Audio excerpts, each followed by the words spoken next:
It's no exaggeration to say the internet and the digital media revolution has dramatically changed all of our lives over the past decade. Business, politics, education, personal communication, you name it, it's been impacted. And that's especially true in the news media. For instance, when I became a television reporter back in the early 80s, this was typically the kind of gear you needed to go out and cover a story. For starters, you had this very heavy camera, about 25 pounds worth, and it supported this kind of analog tape format. We called it 3/4-inch tape. The tape's too large to actually fit into the camera, so you also had to carry around a 25-pound deck as well. It's no wonder so many cameramen of that era ended up with bad backs. Well, now a television reporter can shoot, edit, and transmit a story using nothing but one of these. But while digital technology has changed the way newsrooms do their job, in many cases it has also changed the kind of information we receive. And the internet is threatening the very economic survival of many news gathering operations. During this program, we'll hear what some Bay Area news professionals have to say about all these changes. They'll also share their thoughts on the future of journalism in this digital world, and why the public, why you, play a more critical role than ever as that future unfolds. You know, I won't kid you. It's been hard for traditional journalists like me, who were used to doing things and thought that we were doing what we had been trained to do, and we were good at, and we felt good about it, and we wanted to keep doing that. And then all of a sudden, all the rules changed. Well, television used to be, and still is for some people, appointment viewing. You make an appointment, you sit down, you watch the news. That's the way our parents did it. And to some extent, an older population will do that now. And of course, you have to define older, and that keeps changing as we all change our ages. But our viewers right now, they want news, they want it now. The great increase is in the number of hits, the number of readers who are going online. And so we are all needing to be very mindful that yes, we still serve our bedrock subscribers, but we also have to be feeding and evolving the website. What you're looking at is a watershed moment in broadcast journalism. The conversation has changed. Because of that, what I mean is new media has forced the conversation to change. Once upon a time in what is largely referred to as the golden age of media, it was Walter Cronkite came on and he sat down and he told you what the news was. And your job as a viewer was to watch that. Now the conversation is a lot more interactive, or it needs to be if you're going to survive. And because of that, the newsroom has changed in that we are far more reliant on many more sources than we used to be. And we have an abundance of new technologies that we are, incorporating into our lives these days. And the fundamental question we have to ask is, what do we want for ourselves? For local news organizations and for the public, rapidly changing media technology has become a double-edged sword. On the plus side, newsrooms and individuals alike can access more information more quickly than ever before. But with so many options to choose from, are consumers making the right choices? And with so many now relying on the internet and other digital platforms to get their information, how do newspapers and television newsrooms survive the seismic economic shakeup to their industry? More than a decade after the online revolution began, these are questions that still have no clear answers.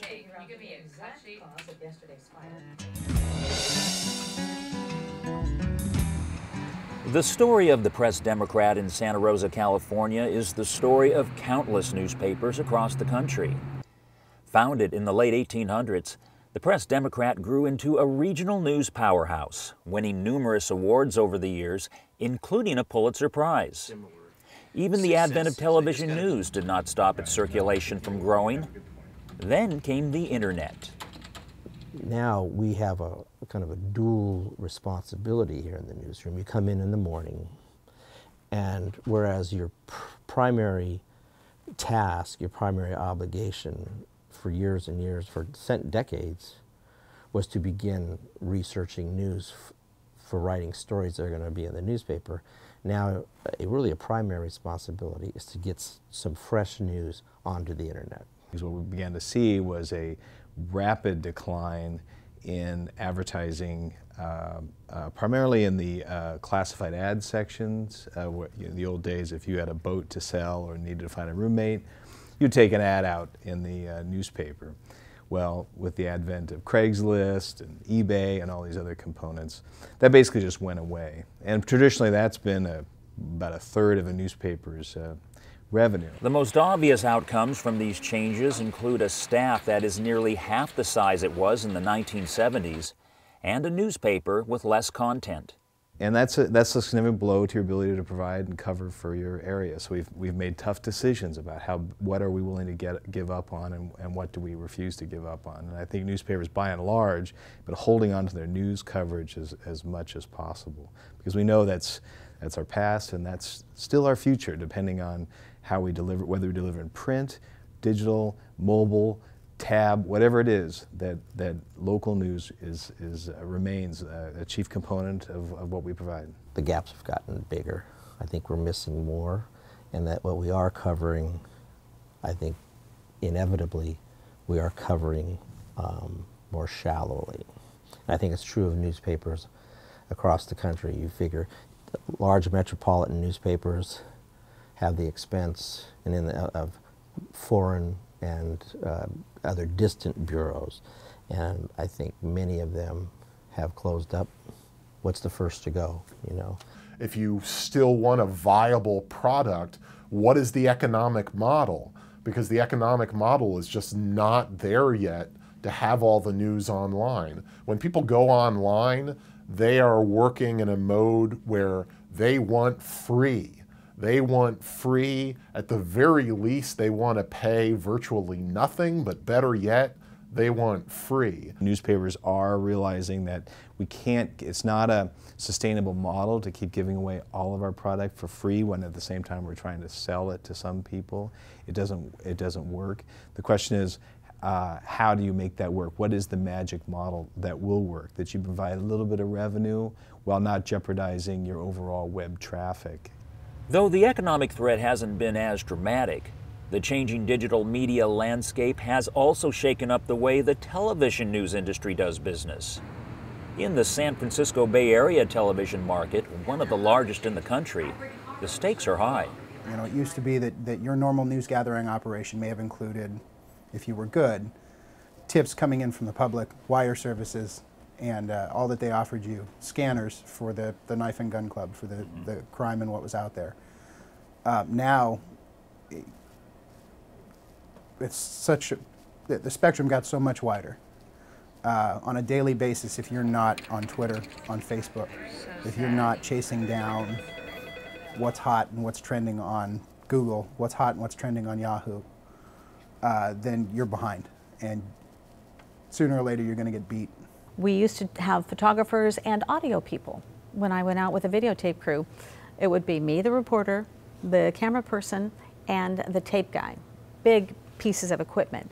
Then it went from that to one person doing it. And now it's the reporter or a producer who is going out and shooting and editing and then putting that product on the air. So we're trying to operate leaner and meaner and still give the same quality, but if you have a big breaking story and you only have so many people around, I worry that the quality is going to suffer. There was Channel 2, there was Channel 5, 7. You only had a couple of choices, 6 or 7 choices. And I think even with in a media spectrum of 500 or 1,000, the research I've seen lately is people still can only manage, handle, and follow maybe a dozen. They don't really, they don't go check 500 sites. They just don't. So I do think it comes back to the most trusted news outlets that will do well and continue to do well in the digital age. So I feel like I'm not competing against 500 stations. I'm competing against us to be the best that we can be. You can see we have a keyboard here. We have access to a computer right here on the set. So we are news gatherers, and whenever a question pops up, it's no longer okay to leave it unanswered and leave it for the next newscast. Viewers, I think, demand to know immediately because, well, if you don't give it to them, they have access to that information online as well, and they could go to those sources. So we try to be that person for them where, you know, they turn to us and we have the immediate information. So that does require these days being on social media while you're in the middle of putting out a show. I mean, I can tell you 99.9% of the time we never hold back a story for the sake of holding back a story for a newscast. We're reporting it. I mean, you know, when a story breaks, this place goes into Twitter, Facebook, site alert, breaking news alerts, email blasts, live streaming video, you know, communication with the desk on ongoing details. A story started and it just goes from there. Good journalism, I think, will always be at the core of what viewers want. And the only thing that's really changing, and it's changing quickly right now, is the number of platforms you can get our newscasts on. I think what concerns me about the whole internet is the accuracy of information of what people consider to be news and how we are defining news. And I think we've done a good job of, despite all the challenges, in terms of the conversion that's gone on, of maintaining the accuracy and credibility of what we provide. Newspapers rely on two things. One is advertising revenue and the other is credibility. You lose one, you're out of business. Well, the internet does have that whole ADD feel to it where just news can't happen fast enough. A story breaks and within about an hour or two, the story, iterations of that story have developed again and again and again, almost this real-time feel, and it feels like where's the depth, where's the analysis? I think that's where newspapers retain their strength and their credibility. They provide perspective, analysis. In my view, a newspaper is a good complement to a website experience. People might be getting their news from Twitter, which was someone tweeting something that they saw on the Huffington Post, which had then been taken from someone's blog, which had, you know, been a riff on something that somebody read in the New York Times. What that suggests is that at its core, the reporting of that, you know, so-called old guard of the news business, working with the old economic model, is still incredibly important because they still are marshaling resources towards, you know, real journalism. And I think that news, in whatever form it's going to take, is very important because it helps people make decisions in their lives. Is this road going to be closed? Can I get my kids to school on time? Can I get to work on time? Is this bus service going to be available? What about the ferry service? Is there a crime problem in my neighborhood? Will I be safe? How can I keep my kids safe? That information is always going to be critical and it's always going to be needed in some form. So I'm hoping that local television news with our emphasis on the community is always going to be vital and vibrant and stay alive.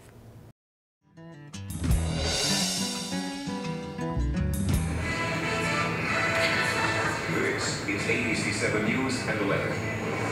Good morning, I'm Kristen Z. And I'm Cheryl Jennings. San Jose police officers are turning in their badges this morning. 10 years ago, most television stations and newspapers had websites. They just weren't exactly sure what to do with them. Often, it was merely a case of cutting and pasting information from that day's stories. Not today. Nearly every news organization is devoting significant time and effort to the web and other emerging digital platforms. I've been at KGO and basically built this department from the ground up. It started with one person, part-time, and now we have 8 full-time staff employees. And that doesn't include all the other contributors to all of our platforms, you know, like our reporters, like our anchors. We've actually been growing here the last few years. Newspapers in general are cutting back in their size of their original print newspaper staffs, and they're cutting back in circulation changes. But in the digital side, we've been growing. We've been adding people here for the last couple of years. We've been growing in different ways. We're adding new skills, new people, new things we haven't been doing before. And what I tell people is more people than ever before are seeing what we do. And we, I mean journalists, the Press Democrat, but then also largely as an industry. And we're definitely in a growth mode. It's a tricky mode. It's not for the faint of heart. And certainly there's bumps in the road. There was a time when, we're going to tell you, we'll tell you what the news is. Well, now I think the newspaper has become much more interested in what readers think, and there is more copy, there's more online that readers and, say, stringers have contributed. There's less of us producing everything. There are more voices online, and people love that. Everybody loves reading the forums and the exchanges. And it does engage people, and I think that is positive. It's very gratifying to know how much people look to us to become the hub of a much broader conversation in many different venues, whether it's tweeting, Facebook, all those different components. They really see us as the place, the platform in which to hold many of these discussions. And sometimes we start the conversation with an editorial or a column. Sometimes our readers will start a conversation. But we also offer, something for the person who's not at home doing appointment TV anymore, right? I mean, we have such a large audience during business hours. That's our prime time, when they're at work. We stream all of our newscasts live, all of them. So our midday news at 11 a.m. is the most popular live stream that we offer. Well, I think social media, I look at it as an advantage, not a disadvantage, because it does give us an opportunity as broadcasters. We still broadcast our message, our news, out to many. But the social networking tools like Twitter and Facebook, it does allow us to connect personally with the audience more. They want to know a little bit more about what's going on behind the scenes. They want to know a little bit more personally about some additional facts. It's a great place to go. And it's also a great place to reach out to people as they're in their homes or whatever, to let them know something's coming up at 5 o'clock or 10 o'clock. And a growing number of studies support this point of view.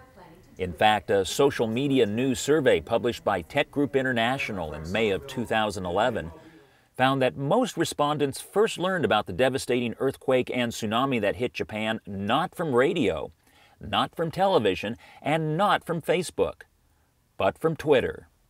I can tell you that during the San Bruno explosion last September, that was a turning point for this news organization, because most of the content that we got for the first maybe an hour or so was all stuff from the ground, was all user-generated content.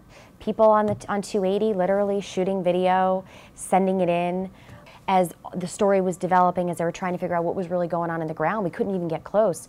But we had these amazing snapshots from around the area that if without that, the community really, we would never have had.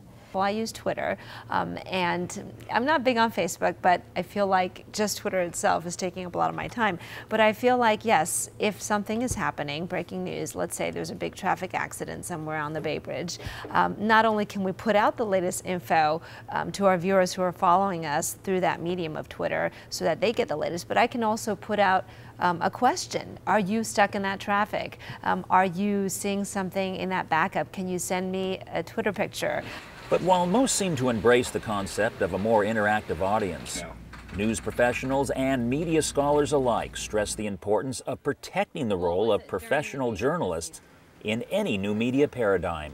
Many of the people doing internet journalism today, online, digital, in the digital space, are people who've been working in journalism for a long time, just on different platforms. My staff members all have journalism backgrounds. It's the most important thing to me. If somebody comes to me, if I have an open position, and they've got, 80% of their background is technical and 20 is journalism, I don't want them. I would rather have 80% journalism, 20% technical. You can teach the technical. You've got newer plays even coming on now, web-enabled TV, you've got tablet apps. So I feel like all those things are just the platforms and the way people view us and consume our news, but the core is good, strong journalism. It's great storytelling. It's local stories that people care about. So, yeah, I don't think that's ever going to change. Someone's got to be a professional journalist and go cover stories, and the viewers have got to trust them. The fear that seemed to grip many in the news industry a decade ago seems to have increasingly been replaced by a sense of cautious optimism. Yet while many believe print and broadcast journalism will find a way forward, uncertainty still exists about just what that path will be. We've built a highway, and now we're trying to get advertisers to use it, and everybody is. Everybody's looking for new ways to court advertisers. That whole decentralized, the whole role of newspapers and relationship between newspapers and advertisers has become decentralized. We have a product that people want.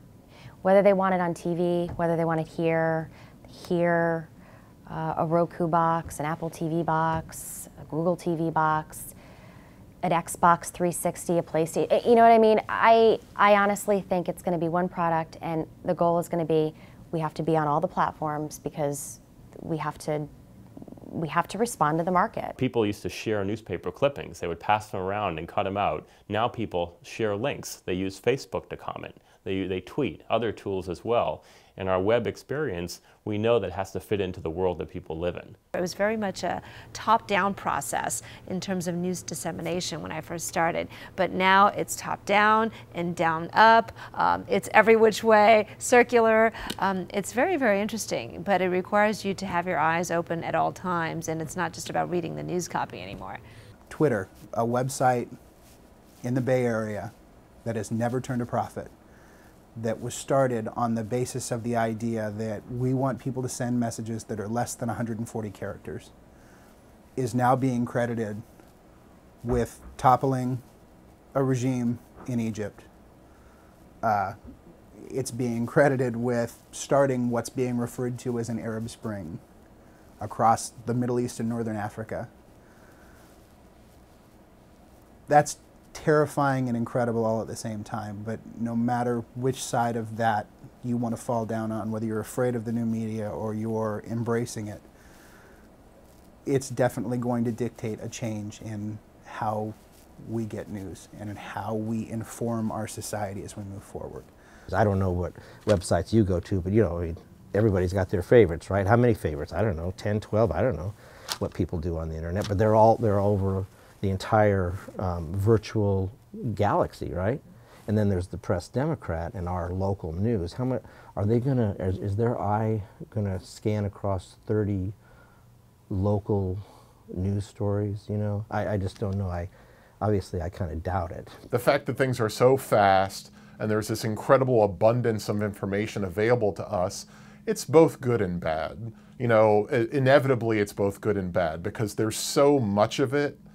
It's very difficult for us to do an effective job of filtering it and making sense of it. I think that in the age of multimedia journalists and VJs who are being asked to do everything, that if you're being asked to do everything, you're not necessarily going to do everything exceptionally well. So I do think having reporters whose primary job it is to report and tell good stories and not worry about, you know, whether they've white balanced the camera or whether they've got good audio or sending, you know, 3 tweets a day. So it's to me, it's more important to allow the professionals to do a really good job at their job rather than worry about all the jobs. Everything is getting smaller and smaller, and people want to be mobile.